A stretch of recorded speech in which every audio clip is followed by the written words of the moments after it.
So it is almost 3 o'clock in the morning. And I am sitting in my closet, going to talk about the SBA's FAQ 17, which I think is quite a testament to the hours and effort that we've been putting into this for 2.5 years. Jose has asked me to expand on FAQ 17 a little bit, and of course, we're always there for each other. So this is what we do. FAQ 17 in the SBA guidelines says, and I'm going to start out with this, that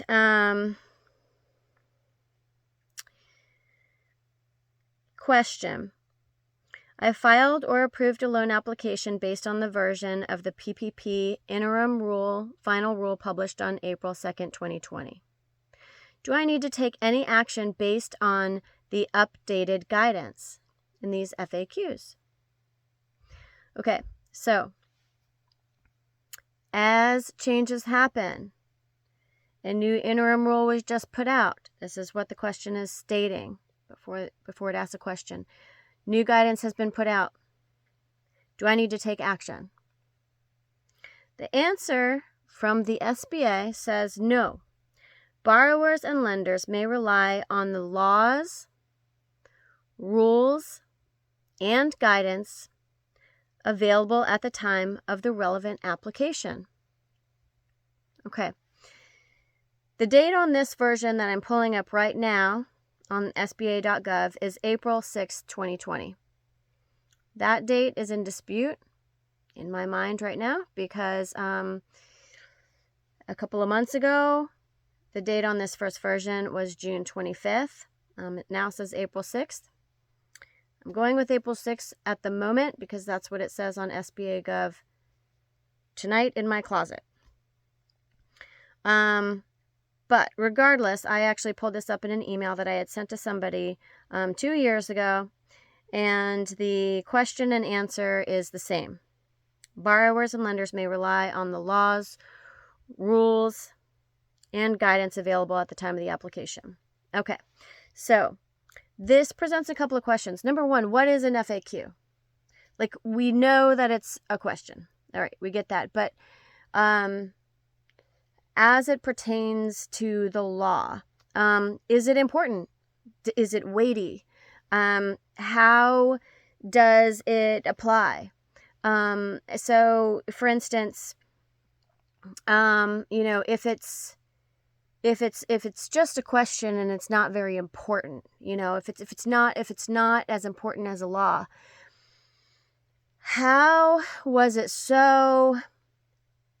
How did it have the importance that it was carried over almost word for word into the April 15th interim rule to uphold the law, creating the blockage of billions of dollars to small business economy, right? If it's just a question and an answer.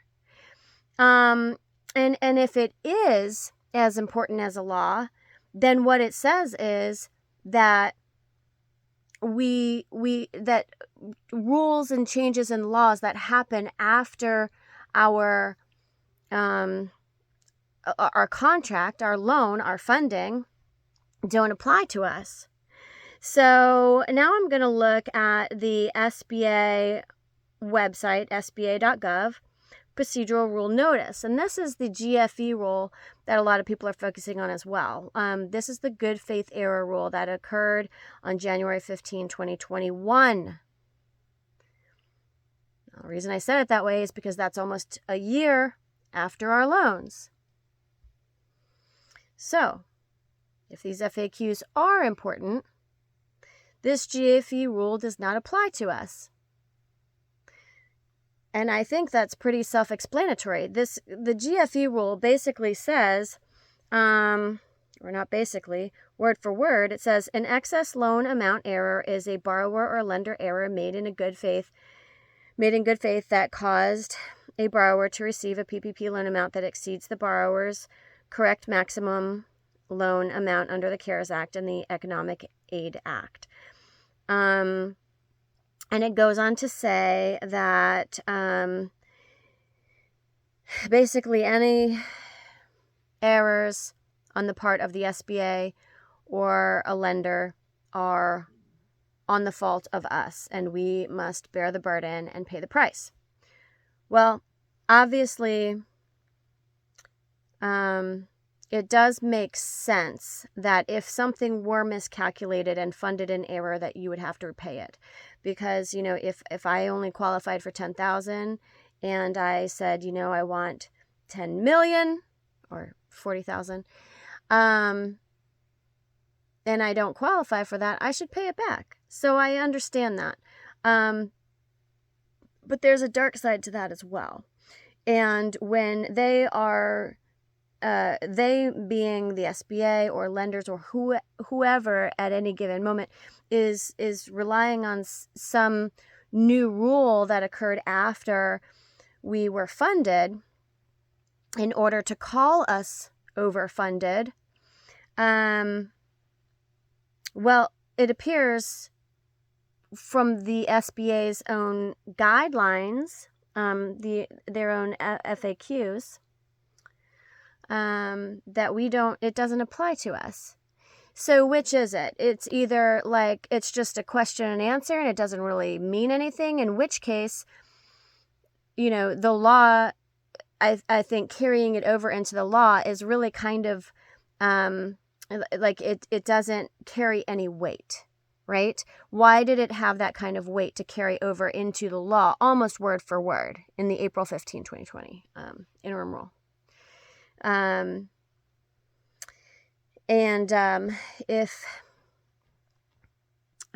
if it is, if you know, FAQs legally are a very important item, then what are we talking about?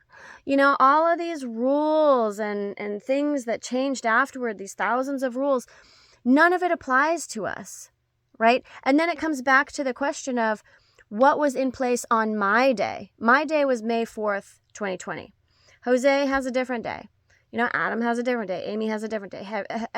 Everybody has a different day. So then you have to supply us with that. So, you know, whose job is that? Who's asking those questions? And who's working on it? It's been 2.5 years. So, you know, I think it's really important in order to get to the bottom of whether we owe on these loans or not. What is an FAQ? Nobody in 2.5 years has been able to tell us. You know, where is the documentation on what all of the changes that happened on our day? Do we have to listen to the SBA FAQs? Because if we do, then, you know, a lot of this just is a moot point. So, I don't know. Those are just all questions to consider, I suppose. Thank you.